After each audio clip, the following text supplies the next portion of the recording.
Hello students, चलते हैं आज की क्लास में RG sir ocean of science के साथ। और आज की जो क्लास रहने वाली है आपकी वो केमिस्ट्री यानी कि रसायन विज्ञान की रहेगी।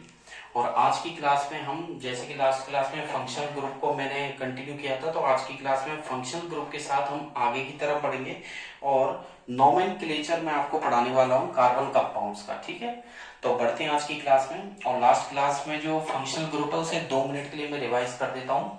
मैंने फंक्शनल ग्रुप आपको लास्ट क्लास में बताए थे। ठीक है, फंक्शनल ग्रुप यानी कि क्रियात्मक समूह के बारे में।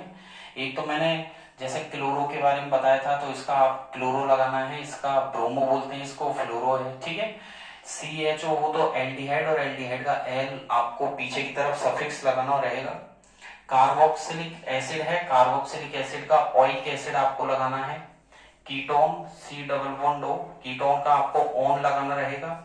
ठीक है, और अल्कोहल का आपको ऑल लगाना रहेगा। तो ये फंक्शनल ग्रुप के मैंने लास्ट क्लास में बताए थे। तो आज के में जो कंटिन्यू करते हैं हम आगे नोमेनक्लेचर की तरफ। ठीक है, तो बढ़ते हैं RG sir ocean of science के साथ और कंटिन्यू करते हैं आज की क्लास। ठीक है, और मैं हेडिंग यहाँ डालने वाला हूँ nomenclature of carbon compounds. Understand? तो यहां पर मैं हेडिंग डालूंगा nomenclature, nomenclature of, understand, carbon compounds. ठीक है, यानी कि हम कार्बन यौगिकों के क्या पढ़ने वाले हैं यहाँ पर, नोमेनक्लेचर यानी कि नामकरण में यहाँ पर आपको सिखाऊंगा।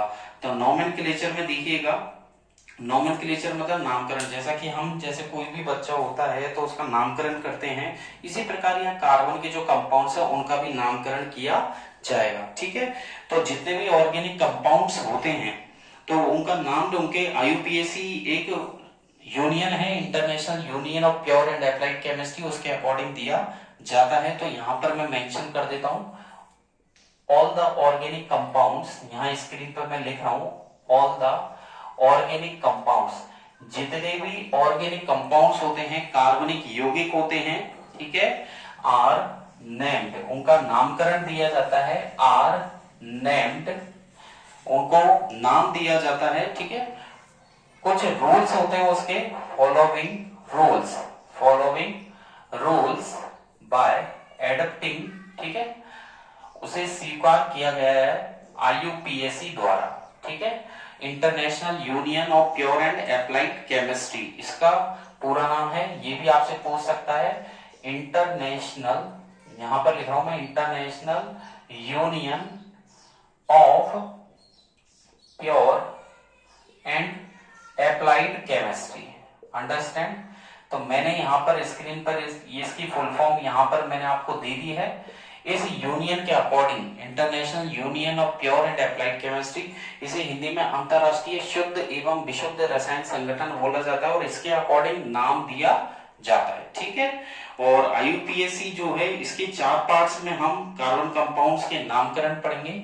तो देखिएगा, द IUPAC, जो IUPAC है, ठीक है, वो किसी भी कंपाउंड का जो नेम है, नेम ऑफ अ कंपाउंड, किसी भी यौगिक का जो नेम होता है, name of A compound is, ठीक है, उसे बनाया गया है 4 पार्ट्स में, वो डिवाइडेड की गई है, कंपोज्ड ऑफ 4 पार्ट्स, उसके 4 पार्ट्स हैं। ठीक है, तो मैंने यहां पर लिखा है the IUPAC name of A compound is composed of 4 parts, उसके 4 पार्ट्स हैं। ठीक है, तो एक तो हम सबसे पहले उसका जो पार्ट पढ़ेंगे वो है पहला प्रीफिक्स। ठीक है, सबसे पहले हम प्रीफिक्स पढ़ेंगे।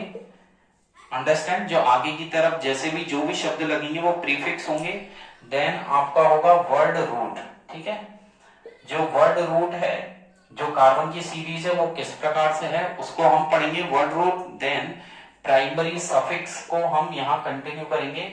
यहाँ पर लिखा है मैंने प्राइमरी सफिक्स। अंडरस्टैंड? यहाँ लिख दिया है प्राइमरी सफिक्स, और सफिक्स जो होते हैं वो पीछे लगते हैं, और लास्ट वाला है सेकेंडरी सफिक्स। ठीक है, तो यहां पर मैंने लिखा है सेकेंडरी सफिक्स। अंडरस्टैंड? तो ये हो गए आपके 4। पहला तो हो गया प्रीफिक्स जो आगे की तरफ लगेंगे, देन हो गया वर्ड रूट यानी कि कार्बन की चेन हो गया, फिर प्राइमरी सफिक्स हमारा हो गया, और देन लास्ट वाला हो गया वो सेकेंडरी सफिक्स। अब जो प्रीफिक्स है उसकी तरफ हम लोग बढ़ते हैं। तो यहाँ पर फर्स्ट मैं हेडिंग डालने वाला हूं नंबर A, प्रीफिक्स। ठीक है, यहां पर मैंने लिख दिया है प्रीफिक्स, और जो प्रीफिक्स जो होते हैं वो आईयूपीएसी जो यूनियन है इसी का एक पार्ट है, और ये डिनोट करते हैं किसी सब्स्टिट्यूट ग्रुप्स को, ठीक है। तो प्रीफिक्स में हम बताएंगे इट डिनोट्स, ये दर्शाते हैं, इट डिनोट्स, ठीक है, ये दर्शाते हैं, इट डिनोट्स द सब्स्टिट्यूट, कोई भी प्रतिस्थापी है, सब्स्टिट्यूट, और सब्स्टिट्यूट को बोलते हैं प्रतिस्थापी, ठीक है, जो अलग से अटैच रहता है। तो यहां पर लिखा गया है इट डिनोट्स द सब्स्टिट्यूट, ठीक है, ये प्रतिस्थापी को शो करेंगे substitute group, understand full stop. तो यहां पर ये डिनोट करेंगे सब्स्टिट्यूट ग्रुप को, ठीक है। अब कौन कौन से हैं वो मैं आपको बता देता हूं, तो देख लीजिएगा। यहां से तो इसको हटा देते हैं, इसको यहां से मैं रफ कर देता हूं, देन आगे की तरफ देखते हैं हम लोग। तो आगे की तरफ देखते हैं, कंटिन्यू करते हैं। सब्स्टिट्यूट जो है वो किस तरीके से, कौन कौन से रहेंगे, हम किस किस का यूज कर सकते हैं, अंडरस्टैंड। तो यहाँ पर एक लिस्ट में बना देता हूं, एक तरफ तो सब्स्टिट्यूट, दूसरी तरफ प्रीफिक्स में लिखूंगा। तो यहाँ पर मैं लिख रहा हूँ सब्स्टिट्यूट, ठीक है, यहाँ पर लिख दिया मैंने सब्स्टिट्यूट। दूसरा मैंने इधर हेडिंग डाल दिया है प्रीफिक्स, उसके लिए क्या प्रीफिक्स यूज किया जाएगा, अंडरस्टैंड। तो सब्स्टिट्यूट और ये हो जाएगा आपका प्रीफिक्स, ठीक है। ये सब्स्टिट्यूट का कॉलम हो गया, देन जो राइट साइड है वो प्रीफिक्स का कॉलम हो गया, ठीक है। अब सब्स्टिट्यूट में देखो, सबसे पहले हम जैसे फ्लोरो को लें तो सिंगल बॉन्ड फ्लोरो, इसको बोलेंगे फ्लोरो, ठीक है, इसका नाम रहेगा यहाँ पर फ्लोरो, अंडरस्टैंड। फिर क्लोरो को ले लीजिए, सिंगल बॉन्ड Cl, इसका नाम रहेगा chloro. Then single bond Br, इसको बोलेंगे bromo, understand. Single bond I, इसको बोलेंगे आइडो, ओके। तो fluoro, chloro, bromo, iodo, understand. और single bond NO2, single bond NO2 को बोलेंगे नाइट्रो, क्या बोलेंगे, ये हो जाएगा आपका nitro, single bond NO2, understand. और सिंगल बॉन्ड CH3, इसे बोला जाएगा मैथिल, क्या बोला जाएगा इसे, मैथिल। और सिंगल बॉन्ड C2H5, इसे बोला जाएगा एथिल, क्या बोलेंगे इसे एथिल बोलेंगे, ठीक है। तो मैंने यहाँ लिखा है सिंगल बॉन्ड CH3, तो ये हो गया मैथिल, सिंगल बॉन्ड C2H5, ये हो गया आपका एथिल, अंडरस्टैंड। और सिंगल बॉन्ड C3H7, इसका नाम हो गया प्रोपिल, क्या हो गया, प्रोपिल। तो ये है फ्लोरो, ये है chloro, bromo, आइडो, nitro, Maithil, ethyl और प्रोपिल। तो ये कुछ मैंने आपको सब्स्टिट्यूट और उनके प्रीफिक्स जो काम में लेते हैं वो बताए हैं यहाँ पर, ठीक है। इनको अच्छे से अपने दिमाग में बैठा लीजिए। तो आपका जो ए है यानी कि प्रीफिक्स वो कंप्लीट हो चुका है। अब हम वर्ड रूट की तरफ बढ़ते हैं। वर्ड रूट में क्या है, तो इसको तो हटा देते हैं, यहाँ पर सेकंड हेडिंग हम डालेंगे अब वर्ड रूट, ठीक है। तो देखिए वर्ड रूट में क्या करेंगे और क्या होने वाला है। तो वर्ड रूट ही मेन है वैसे देखा जाए तो, क्योंकि कार्बन की लॉन्ग चेन इसी से ही डिसाइड होगी। तो सेकंड मैं यहाँ डाल रहा हूँ वर्ड रूट, ठीक है। मेन जो रूट का मतलब होता है जड़, तो ये मेन आपके कार्बन जो कंपाउंड्स है आईयूपीएसी की जड़ है ये एक तरीके से। और ये जो है जो लॉन्गेस्ट चेन होती है कार्बन की, उसमें नंबर ऑफ कार्बन जो होते हैं, कार्बनों की संख्या, जो कार्बन की लंबी कार्बन श्रृंखला होती है उसमें कार्बन की जो नंबर होते हैं उसको डिनोट करती है, अंडरस्टैंड। तो यहाँ पर इसमें मैं ये बताऊंगा आपको कि it denotes the number of, ठीक है, ये दर्शाती है, it denotes the number of carbon atom, ठीक है।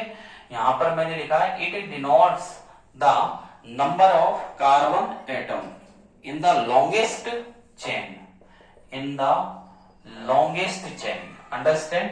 तो यहां पर मैंने स्क्रीन पर मेंशन किया है जो कार्बन की लंबी जो श्रृंखला है उसमें कार्बन एटम के कितने नंबर है उसको यहां से डिनोट किया जाता है। और यहाँ पर भी हम एक लिस्ट बनाने वाले हैं। उस लिस्ट में यहाँ पर एक तरफ तो नंबर ऑफ कार्बन लिखेंगे हम, यहाँ पर लिस्ट में रहेगा नंबर ऑफ कार्बन, ठीक है। तो यहाँ पर मैंने लिख दिया है number of carbon atom, understand. ये हो गया नंबर ऑफ कार्बन एटम, ये मैंने लाइन बना दिया। और इधर हम हेडिंग डाल देंगे वर्ड रूट, अंडरस्टैंड। बहुत इजी है, कुछ नहीं है। और आप 3-4 बार अगर इसका आपने अच्छे से रिवीजन कर लिया तो कंफर्म है आपको याद हो जाएगा। तो नंबर ऑफ कार्बन एटम और इधर लिखा है हमने वर्ड रूट, ठीक है। अब देखिए अगर कार्बन की संख्या 1 हो तो उसे C1 बोलेंगे, कार्बन की संख्या 2 हो तो उसे C2 बोलेंगे, मतलब C के नीचे यहाँ 2 लिखा है मैंने। कार्बन की संख्या 3 हो तो ये C3 हो गया, और कार्बन की संख्या 4 हो तो ये C5 हो गया, वो C4 हो गया। ठीक है, तो देखिए C1 का मतलब हो गया मैथ, ठीक है, इसे मैथ वर्ड रूट रहेगा। C2 पे आपको एथ याद करना है, थर्ड पे आपको प्रॉप, फोर्थ पे आपको ब्यूट याद करना है। अंडरस्टैंड? तो मैंने यहां लिखा है मैथ एथ प्रॉप ब्यूट। ठीक है, आगे चले, C=5 C5 ये आपका पेंट। ठीक है, और यहाँ C अगर कार्बन की संख्या 6 है तो C6 इसे हेक्स बोलेंगे। अंडरस्टैंड? तो देखिए मैंने यहाँ पर क्या क्या लिखा है, मैंने यहाँ पर लिखा है C1 C2 C3 C4 C5 और C6। C1 मतलब मैथ एथ प्रॉप ब्यूट पेंट हेक्स, ये मैंने यहाँ लिखा है। आगे की तरफ देखिए, आगे भी चलते हैं, यहां से इसको आप अच्छे से इसको अपने दिमाग में बिठा लीजिए। ठीक है, C1 को मैथ, C2 को हम एथ बोलेंगे, C3 को प्रॉप, C4 को ब्यूट, C5 को पेंट और C6 को हेक्स। ठीक है, यहां से मैं हटा देता हूं इसको और यहां से इनको भी रफ कर देते हैं। देन आगे चलते हैं, C6 तक हो गया। आगे की तरफ देखिए, C कार्बन की संख्या 7, कार्बन की संख्या 8, ये 9। ठीक है, और भी देना चाहे 10 भी हम दे सकते हैं। ठीक है, ये C7, ये C8, ये C9 और यहां पर आपके जो हो गया वो हो गया C10। अंडरस्टैंड? तो देखिए कार्बन की संख्या अगर 7 हो तो उसे हेप्ट बोला जाएगा। क्या बोलेंगे उसे? हेप्ट। ये 8 पर आपका ऑक्ट हो जाएगा, 9 पे आपका नॉन हो जाएगा, 10 पे आपका डेक हो जाएगा। तो देखिए कार्बन एटम यदि 7 हो तो हेप्ट, 8 हो तो ऑक्ट, 9 हो तो नॉन और 10 हो तो क्या होगा? डेक। ठीक है, और कार्बन की संख्या 11 हो तो वो हो जाएगा अनडेक्ड। अंडरस्टैंड? और कार्बन की संख्या यदि 12 हो जाए तो उसे बोलेंगे डार्डेक। ठीक है, तो इतना इनको करने की जरूरत नहीं है। वैसे आपके देखा जाए बोर्ड के हिसाब से अगर हम लोग देखें तो ज्यादा से ज्यादा कार्बन की संख्या 6 तक ही आने के चांसेस रहते हैं, यानी कि मैथ एथ प्रॉप ब्यूट पेंट हेक्स, इससे आगे आने के चांसेस बहुत कम रहते हैं। अगर आप प्रैक्टिस करें तो 12 तक करें कार्बन एटम की संख्या तो बहुत ही अच्छा है, 10 तक करें तो अच्छा है, 6 तक करें तो चलेगा। ठीक है, तो 6 से ज्यादा आगे आता भी नहीं है, लेकिन हम रिस्क नहीं लेंगे, आप आगे तक 10 तक कर सकते हैं क्योंकि आपके सिलेबस के अकॉर्डिंग कार्बन एटम की संख्या 10 तक दी हुई है। अंडरस्टैंड? तो आप 10 तक तो कर ही लीजिए। देन अगली टेबल पर हम बढ़ेंगे सी वाली पर, तो इसको तो मैं यहां से हटा देता हूं। देन सी वाली टेबल पर देखिए, सी वाली पर हम लोग बढ़ते हैं और सी वाली जो पॉइंट है यानी कि वो रहेगी आपके प्राइमरी सफिक्स। तो यहाँ पर सी पर हेडिंग डाल रहा हूं मैं प्राइमरी सफिक्स, और प्राइमरी सफिक्स में देखिएगा सफिक्स जो होता है वो पीछे की तरफ लगते हैं। तो प्राइमरी सफिक्स मतलब जैसे हिंदी में बोलते हैं तो इन्हें अनुलग्न बोलते हैं। ठीक है, तो प्राइमरी सफिक्स मतलब ये कार्बन कार्बन के जो बॉन्ड होता है ना उसका नेचर शो करते हैं।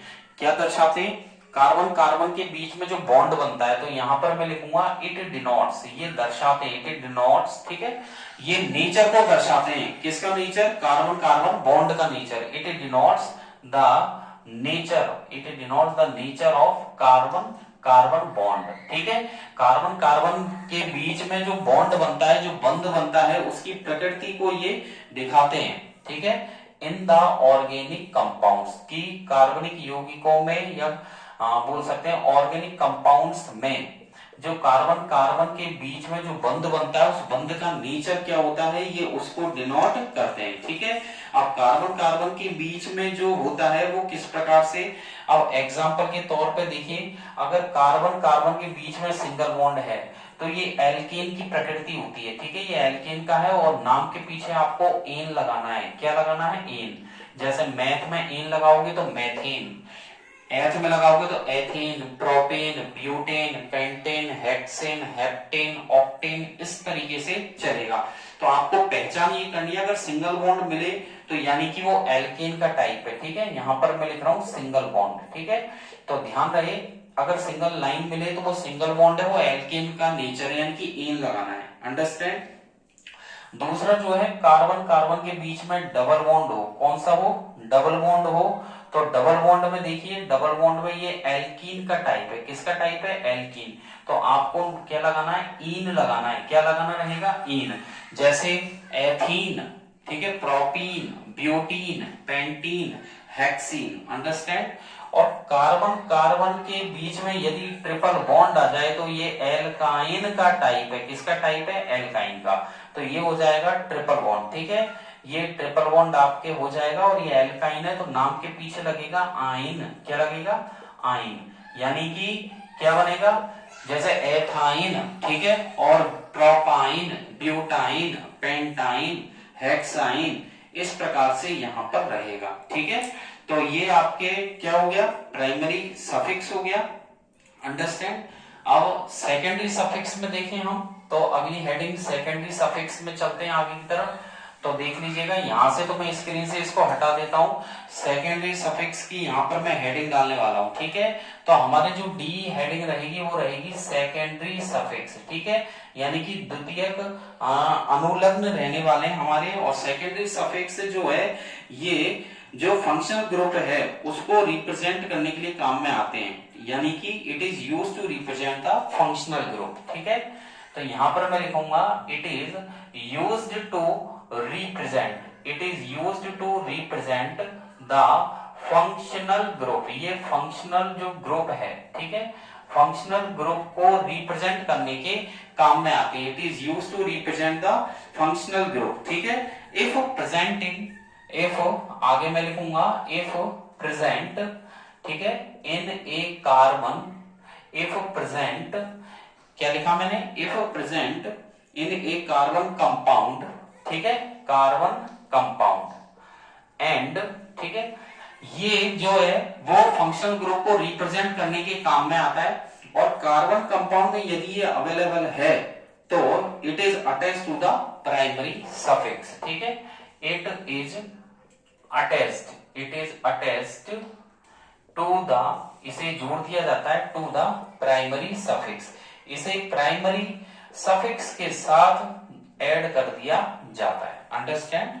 और इसके लिए भी लिस्ट है। ठीक है, इसके लिए जैसे अल्कोहल है उसके लिए है। तो आज की क्लास में तो इतना ही करेंगे। नेक्स्ट क्लास में मैं आपको सेकेंडरी जो सफिक्स है उसको आगे कंटिन्यू करके चलूंगा। ठीक है, और इसके लिए मैं आपको लिस्ट भी बनवाऊंगा सेकेंडरी सफिक्स की। ठीक है, जहां पर हम लोग इस तरीके से लिस्ट बना करके आपको मैं फैमिली ऑफ ऑर्गेनिक कंपाउंड्स, उनका फंक्शनल ग्रुप भी बताऊंगा। ठीक है, फैमिली ऑफ ऑर्गेनिक कंपाउंड्स और फंक्शनल ग्रुप भी बताऊंगा और उनके लिए कौन सा हम लोग सफिक्स काम में लेते हैं वो भी बताएंगे। तो आज की क्लास में तो इतना ही। नेक्स्ट क्लास में जो सेकेंडरी सफिक्स है, ठीक है, सेकेंडरी सफिक्स को हम लोग कंटिन्यू करेंगे। फिर मैं आपको जो आईयूपीएसी है, आईयूपीएसी नोमेनक्लेचर के रूल्स पढ़ाऊंगा। ठीक है, तो यानी कि रूल्स ऑफ आईयूपीएसी, ठीक है, आईयूपीएसी नोमेनक्लेचर जो नामकरण है उसके लिए हम रूल्स पढ़ेंगे। ठीक है, आज की क्लास आपको अच्छी लगी हो और आपको इससे हेल्प मिली हो तो लाइक और शेयर तो बनता है, और ज्यादा से ज्यादा शेयर भी कीजिएगा अपने ग्रुप्स में। ठीक है, और डिस्क्रिप्शन में मैंने टेलीग्राम की लिंक दी हुई है, RG sir ocean of science, जिस पे क्लिक करके आप मेरे टेलीग्राम पेज पे जा सकते हैं। वहां से भी टेलीग्राम पेज से वहां से भी डेफिनेशंस है डिटेल में, उनको भी आप लोग पढ़ सकते हैं, याद कर सकते हैं। और अब बिल्कुल पीक टाइम चल रहा है क्योंकि एग्जाम्स सर पे हैं, आने वाली है, तो टाइम को पूरी तरीके से यूटिलाइज कीजिए। कोई भी डाउट हो आपका, कोई भी क्वेरी हो, you can type in the comment box, आपको वहां से सेटिस्फाइड आंसर मिलेंगे। ठीक है, तो आज की क्लास में इतना ही, और बने रहे आरजी सर के साथ। ठीक है, छोटे क्वेश्चन है उनको उसी हिसाब से तैयार कीजिए, एक एक नंबर के जो मार्क्स के क्वेश्चन है उनको उसी हिसाब से कीजिए, 2 मार्क्स के, 3 मार्क्स के, और जो डायग्राम्स है बायोलॉजी के उसी हिसाब से कंटिन्यू उन्हें करते रहें। कोई भी डाउट हो आप कांटेक्ट कर सकते हैं। और जो फिजिक्स में है अल्टरनेट हमारे चल ही रहा है, इलेक्ट्रिसिटी को मैं कंटिन्यू कर ही रहा हूँ। थैंक यू, आज की क्लास में इतना ही। और एक छोटे क्वेश्चन से लेकर के बड़े क्वेश्चन तक आप अच्छे से तैयार कीजिए। ठीक है, और बने रहे आरजी सर के साथ। Thank you.